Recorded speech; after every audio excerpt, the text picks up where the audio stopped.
ओम श्री महाप्रज्ञ गुरुवे नमः। ओम श्री महाप्रज्ञ गुरुवे नमः। एक बात मैं पूछना चाहता हूं कि आप हमको क्या मानते हैं? देवता मानते हैं या मनुष्य मानते हैं? देवता के सामने तो गया, ढोक दी, कुछ चढ़ावा किया और मांगा कि हमारा यह काम सिद्ध हो जाए और चला जाता है। हम वे नहीं हैं। हमारे पास आए और प्रार्थना की कि हमें यह मिल जाए, हम वे देने वाले भी नहीं हैं।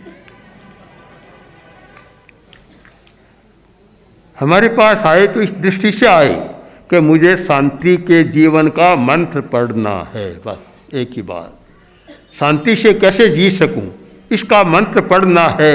वह मंत्र हम आपको दे सकते हैं। और मंत्र है, पर सबसे पहला प्रमुख मंत्र यह है कि आदमी शांति के साथ जी सके, तनाव में न हो, घर में लड़ाई झगड़ा न हो,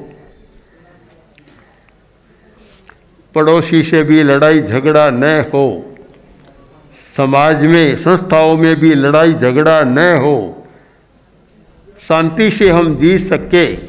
अगर आप यह मंत्र पाना चाहें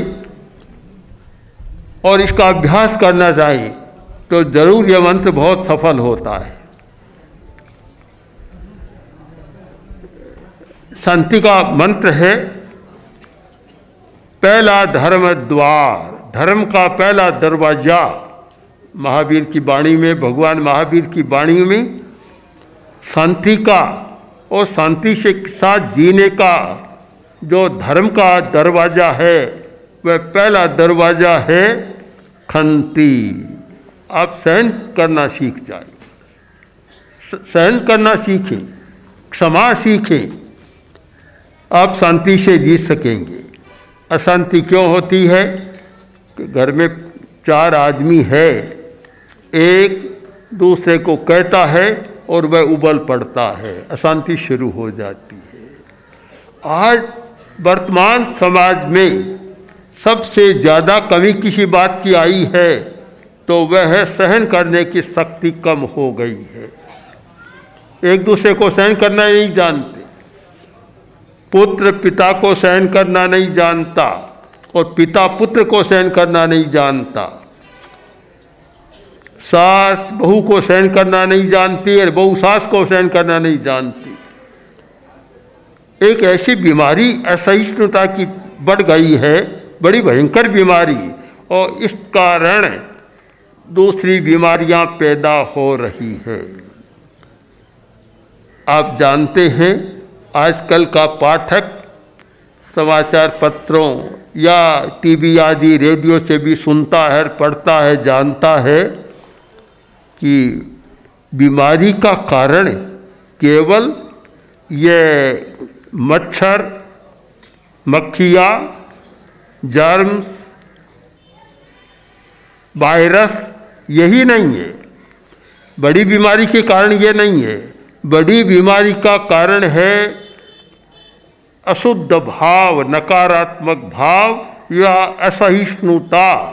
जो आदमी सहन नहीं कर सकता उसके बीमारियां आ जाती है, क्योंकि सहन कर सकता नहीं। थोड़ी सी बात हुई और तत्काल आवेश में आ जाता है। पुराने जमाने में बड़े बड़े लोगों के लिए कोप घर होते थे, राजाओं के कोप घर होते थे। महारानी कभी रूठ जाती, गुस्से में आती तो कहने की जरूरत नहीं, कोप घर में जाकर सो जाती और पता लग जाता है महारानी जी गुस्से में है आज। बड़े बड़े लोगों के ऐसा होता था। आज शायद कोप घर तो नहीं है, पर दूसरे घर हैं कई। जब गुस्सा आता है घर से चला जाता है, कभी कभी खा लेता है मरने के लिए और कभी कभी लटक भी जाता है फांसी से। सब आवेश के कारण होता है, सहन करना नहीं जानते। एक भाई से कहा कि तुम्हारा लड़का शरारती है, समझाते नहीं हो, लोग शिकायत करते हैं। बोले महाराज मौन रहना अच्छा है, नहीं कहूँ तब तक ठीक है, कहूँगा तो पता नहीं भाई इस दुनिया में मिलेगा या किसी दूसरी दुनिया में मिलेगा। बहुत विचित्र हो गई है। और तो क्या, आज शिष्य भी गुरु को सहन नहीं कर रही, और इसीलिए जो पहले आज से 50 वर्ष पहले संघ थे आज बिखर गए और इक्का दुक्का रह गए, कुछ रह गए, सारा साथ रहना नहीं जानते। साथ रहने की कला, साथ में जीने की कला, वह है सहिष्णुता। यह शांति का मंत्र और साथ में रहने का मंत्र है। आज इसीलिए संयुक्त परिवार नहीं रहे, बिखर गए। अनेक कारण हो सकते हैं, पर उनमें एक कारण यह भी है कि सहन करना नहीं जानते। बस थोड़ी सी बात होती है और इतने में चूल्हा या आजकल सिगड़ी अलग जल जाती है। कैसे विकास करें, बड़ी कठिनाई है। मैं समस्या को प्रस्तुत करना ही नहीं चाहता, उसका समाधान और उपाय भी बताना चाहता हूँ। आचार्य तुलसी ने ये उपाय वाली बात पर बहुत बल दिया था कि केवल समस्या को मत बिखेरो, उकेरो, साथ में समाधान भी दो, उपाय बताओ। और इसीलिए आचार्य को या विद्वान को उपायज्ञ कहा गया। उपाय जानता है, जो उपाय जानता है, उपाय नहीं जानता वह समस्या का समाधान नहीं कर सकता। उपाय, इसका उपाय क्या है? सहन करने की शक्ति कैसे बढ़े? पहली बात तो यह है, आपको यह लगे कि जीवन शांति का नहीं है, लड़ाई झगड़ा होता रहता है, तो मुझे शांति से जीना है, ये चाह पैदा होनी चाहिए। पहला साधन है चाह। एक इच्छा पैदा हो गई कि अब हमें शांति से जीना है। दूसरे चरण में संकल्प, दृढ़ संकल्प हो जाए। कोरी चाह से काम नहीं बनता, उसका एक संकल्प होना चाहिए। संकल्प का मतलब है दृढ़ निश्चय, डिटर्मिनेशन, दृढ़ निश्चय। एक दृढ़ निश्चय हो जाए कि मुझे शांति के साथ जीना है। और फिर कोई साधन खोजें, अभ्यास करें, साधन खोजें कि शांति कैसे रह सकती है। क्योंकि जब अशांति से परेशान होते हैं, पूरे घर में, वातावरण में एक समस्या होती है। हम लोग जो अहिंसा यात्रा कर रहे हैं, अहिंसा की बात केवल किसी देश ने आक्रमण किया उस समय क्या करें, यह रण मोर्चे की बात नहीं कर रहे हैं। हम अहिंसा की बात कर रहे हैं कि हर व्यक्ति में अहिंसा आए जिससे वह तनाव में न रहे। तनाव में गुस्सा आता है, कलह होता है। हर परिवार में शांति। अभी उदयपुर में हमने कई शिविर किए थे, पारिवारिक सौहार्द, परिवार में सौहार्द कैसे रहे, और अच्छे सफल शिविर रहे। हर गांव में जरूरी है, चाहे उदयपुर हो, चाहे रायपुर हो, चाहे तीसरापुर कोरापुर हो, सब जगह यह समस्या तो है और सब जगह इसकी आवश्यकता रहती है कि शांति से कैसे जिए।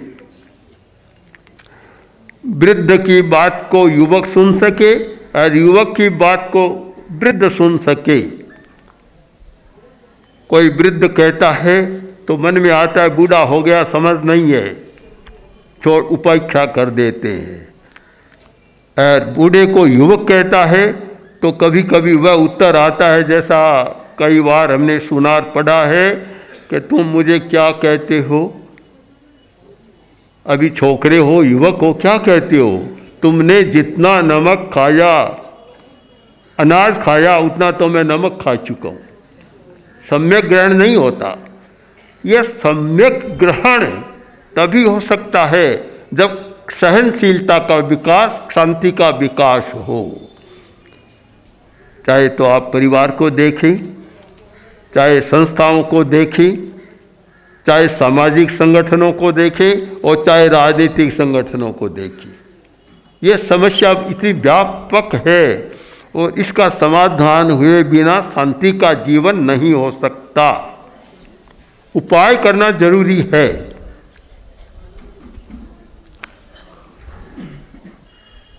एक युवती एक दिन बड़ी परेशान हो गई, बोली क्या करूं? अब दो ही विकल्प है, या तो शांति और या घर से भाग जाना, आत्महत्या कर लेना। सोचा आत्महत्या करना अच्छा नहीं, बड़ा पाप है, कोई उपाय करना चाहिए, क्या करूं? चिंतन करते करते एक समाधान मिला। जब आदमी चिंतन करता है तो समाधान मिल जाता है, आवेश में चिंतन नहीं करता तो कोई समाधान नहीं मिलता। सोचा मेरे घर के पास एक बुजुर्ग आदमी वैद्य रहता है, बहुत अनुभवी है, उससे जाकर पूछूं मैं महाराज क्या करूं? उसके पास गई, जाकर बोली महाराज बहुत परेशान हूं। क्यों? कि लड़ाई बहुत होती है, कलह बहुत होता है, घर में रात दिन यह कलह, चूल्हा जलता ही रहता, कभी बुझता ही नहीं, करूं क्या? परेशान हो गई।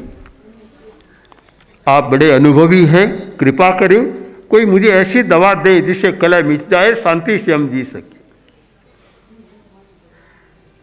अनुभवी आदमी था, वैद्य था, अनुभवी था।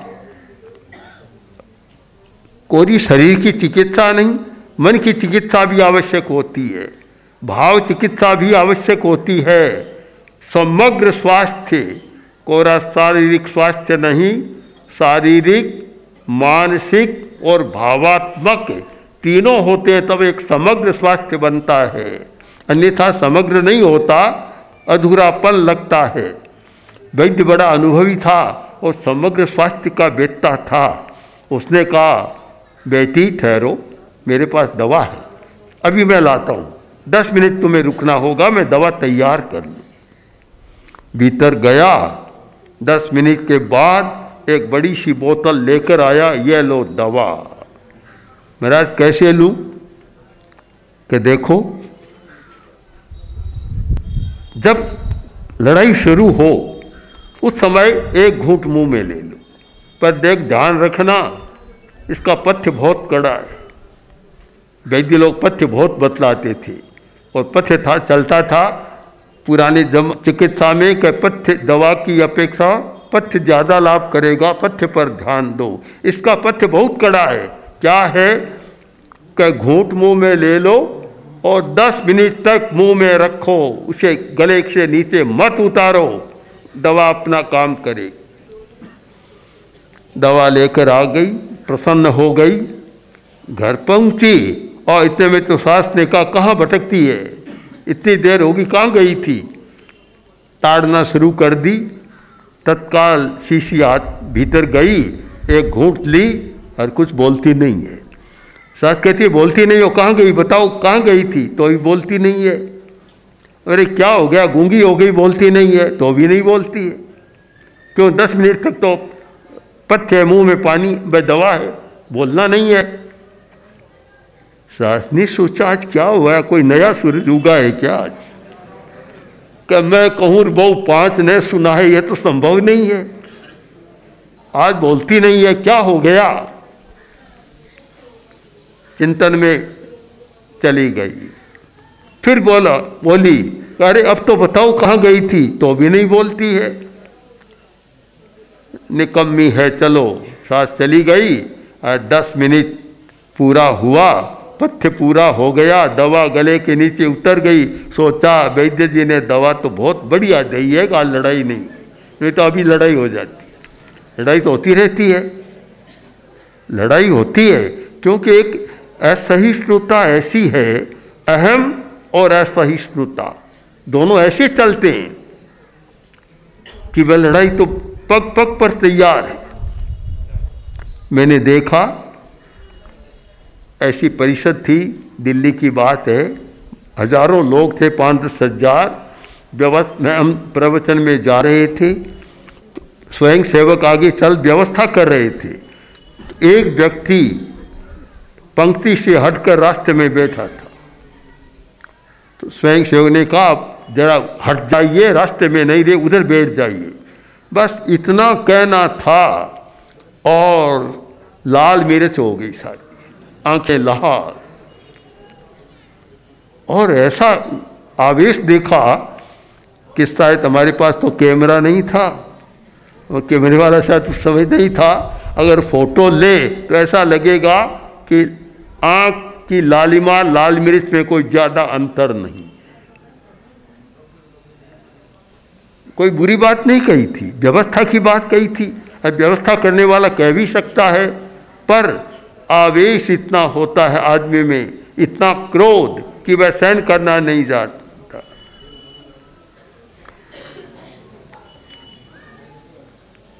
रसोई का समय और फिर वह लड़ाई शुरू, सास ने लड़ाई शुरू की तो वह तत्काल कमरे में गई, दवा की घूंट मुंह में ले ली और बोलती नहीं है। दिन में 5-4 प्रसंग आए, जो रोज आते ही थे, 5-10 प्रसंग आए, और सास ने खूब कर किया, पर बत बोली नहीं। सास ने सोचा आज क्या हो गया, जबान बंद हो गई क्या इसकी, यह हो नहीं सकता कि वो वापस बोले नहीं, लड़ाई न हो, यह संभव नहीं, कैसे हुआ। एक दिन बीता, रात बीती, 2 दिन बीता, 3 दिन बीता, और सास ने अपने पति से, उसके ससुर से कहा कि भाई मैं खराब हूं, बहू तो अच्छी हो गई, इतने देखो शुद्धि हो गई है, भली हो गई है कि मैं कुछ भी कहती हूं तो बोलती नहीं है, वापस नहीं करती है। घर का सारा वातावरण बदल गया, अशांति के स्थान पर शांति हो गई। और एक सूत्र आप याद रखें, 2 शब्द हैं, शांति और सुख। सुख एक गीता का बहुत सुंदर है, इसमें अशांतस्य कुतः सुखम, जिसमें शांति नहीं है वहां सुख नहीं हो सकता, नियम मान ले। हम लोग सुख की पहली बात करते हैं, पहली बात सुख की नहीं करनी चाहिए, पहली बात करनी चाहिए शांति। शांति का मतलब अहिंसा, अहिंसा, शांति की बात करें। शांति है तो आपको सुख का अनुभव होगा, और मन में शांति नहीं है तो सुख का अनुभव नहीं होगा। बहुत बढ़िया रसोई बना दी, बढ़िया, खूब अच्छा, खाने से सुख मिल सकता है, पर आते ही पत्नी ने कहा कि कोई आदमी हुए हो, समय का ज्ञान नहीं है, बस अशांति हो गई और सारा भोजन निकम्मा लगने लग गया, कोई रस ही नहीं आया। हम इस सच्चाई को समझें, अहिंसा कहे, शांति कहे, निर्वाण कहे, एक ही बात है। जिस व्यक्ति में अहिंसा की चेतना नहीं है, जिस व्यक्ति में सहन करने की शक्ति नहीं है, वह अहिंसा नहीं कर सकता, और अहिंसा के बिना, शांति के बिना सुख नहीं हो सकता। सुख का अनुभव तभी होता है। एक व्यक्ति, मैंने ऐसे व्यक्ति को देखा है, उस समय 10-20 लाख की तो कार, बड़ा आदमी, अरबों की शायद करोड़ों की संपत्ति, सब कुछ था, पर सुखी बहुत कम रहता था, बहुत कम सुखी रहता। लड़ने की आदत थी, गुस्से की आदत थी। धन हो जाए पर लड़ने की आदत तो धन से नहीं होती, वह तो भीतर से होती है। गुस्से में रहता और इतना अशांत रहता। हमने पूछ लिया कि आपको तो इतना सब कुछ मिलता है, कितने सुखी जीवन के, सुख है कहाँ, रोटी भी सुख से नहीं खाता, उस समय भी लड़ाई चल जाती। शांति के बिना सुख नहीं हो सकता, इस बात को समझ लें।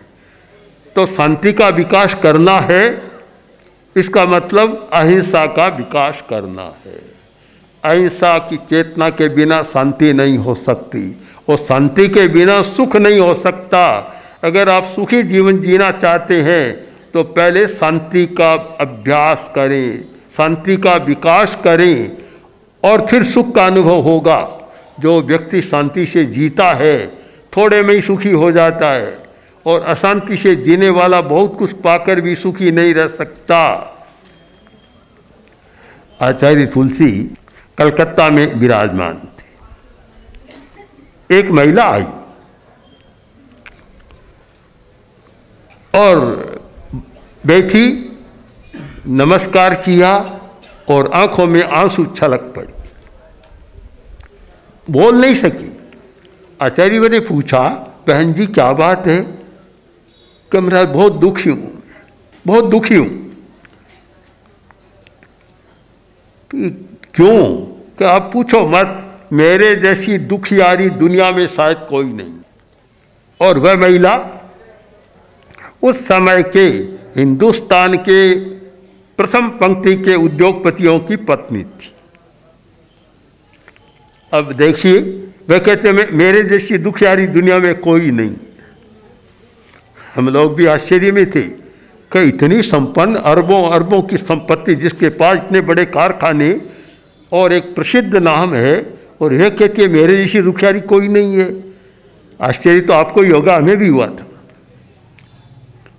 लोग तो मानते हैं ना, इतना धन हो जाए तो सुखी बन जाता है, फिर दुखी कैसी? आचार्यवर ने सांत्वना दी, ढाढ़स बंधाई और कहा, बोलो बात क्या है? महिला बोली, महाराज बात यह है, पति का स्वर्गवास हो गया, बेटे हैं वे कारखानों के लिए लड़ रहे हैं, इसलिए मैं बहुत दुखी हूं, घर में शांति नहीं। आप समझ सकते हैं कि सुख कहां गया?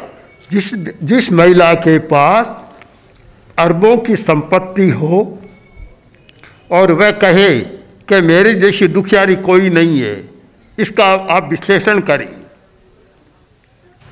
निष्कर्ष होगा कि शांति के बिना सुख नहीं हो सकता, दुख होता है। एक मनोवैज्ञानिक तथ्य, एक धर्म का तथ्य है, वैसे होता नहीं है। इसलिए अहिंसा यात्रा से, हमारे आने से जितना आप में उल्लास है, हर्ष है, और जितना कुछ करते हैं, एक बात को स्वीकार करें कि हमें स्वभाव को बदलना है, स्वभाव परिवर्तन करना है। यह अशांति का, क्रोध का, असहिष्णुता का स्वभाव, उसे बदलना है और शांति और क्षमा के स्वभाव का निर्माण करना है। अगर ये परिवर्तन नहीं करते हैं तो फिर एक दिन का कोरा मेला हो गया। हम मेले को पसंद नहीं करते, मेले बहुत दुनिया में होते हैं, हम मेला में राजी नहीं है, मेला न हो, किंतु एक परिवर्तन का पाठ पढ़ें। हम लोग प्रयोग में विश्वास करते हैं, कोई प्रवचन में भी विश्वास नहीं करते। प्रवचन और साथ में प्रयोग, आप एक प्रयोग करें, एक परिवर्तन का सूत्र हमसे लें और फिर उसका अभ्यास करें, तो हम मानेंगे कि जहाँ गांव में गए और बड़ी सार्थकता हुई। और कोरा ऐसा ही हुआ, स्वभाव बदलने का सूत्र नहीं लिया तो फिर कुछ नहीं होगा। मैंने आपको उपाय बता दिया। स्वभाव को बदलने का उपाय, सहिष्णुता का स्वभाव का निर्माण करें और असहिष्णुता के स्वभाव का त्याग करें। सारा परिवार ये नहीं, संस्थाएं बदल जाती है। आज तो संस्थाओं में यही लड़ाई, मैंने ये देखा है कि ऐसी लड़ाइयाँ संस्था को लेकर होती है कि लड़ाई होगी 10, 20, 50 हज़ार की और लड़ाई में लग जाते हैं लाखों रुपए। कोर्ट में जाते रहते हैं और फिर आज के न्यायाधीश भी विचित्र होते हैं कि सीधा राजाओं की तरह निपटारा नहीं करते। आज कुछ गया है तो पता नहीं, जीते जी निपटारा हो जाए तो अच्छी बात है, नहीं बेटा पोते तक तो हो ही जाता है। फिर काफ़ी समस्या है। इसलिए आप एक स्वभाव का निर्माण करें और उपाय मैंने बता दिया। उपाय है इच्छा, संकल्प और फिर अभ्यास। अभ्यास करें, ध्यान का अभ्यास करें, मन की चंचलता को कम करें और फिर वह होगा। उपाय जरूरी है, उपाय के बिना काम नहीं होता। उपाय करें तो सफलता मिल जाएगी। अब मैं इस बात को संपन्न करूं, एक उपाय की बात की आपको बता दूं।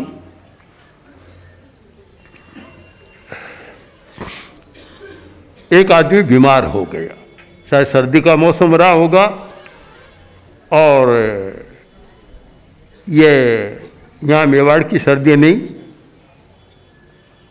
भीलवाड़ा जिला की सर्दी नहीं, चूरू जिला की या पिलानी की सर्दी, आदमी ठिठुर जाते हैं। सर्दी का मौसम और फिर कफ हो गया, काफ़ी बीमार हो गया। वैद्यों को बुलाया, उस समय बहुत पुराने ज़माने में वैद्य अच्छे होते थे। वैद्यों को बुलाया, दवा लेता ही नहीं है, लेता नहीं है, सब वैद्य चले गए। आखिर घर वालों ने सोचा बात क्या है, दवा लेते नहीं है पिताजी, बात क्या है। एक अनुभवी वैद्य को बुलाया।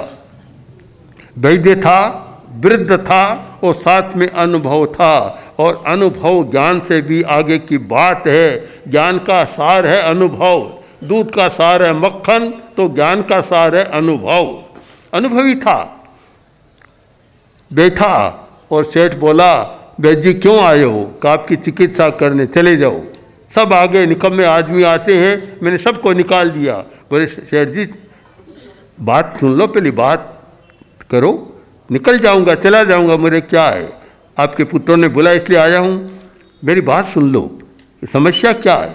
कि देखो, जब थोड़ा ठंडा हुआ बोला, वैद्य जी महाराज बात यह है कि कफ की बीमारी है, सर्दी का मौसम है, छाती जाम है। वैद्य आते हैं कि यह दवा लो, पर साथ में एक शर्त है कि दही खाना बंद करना पड़ेगा, और मैंने यह संकल्प कर लिया चाहे मर जाए पर दही खाना नहीं छोड़।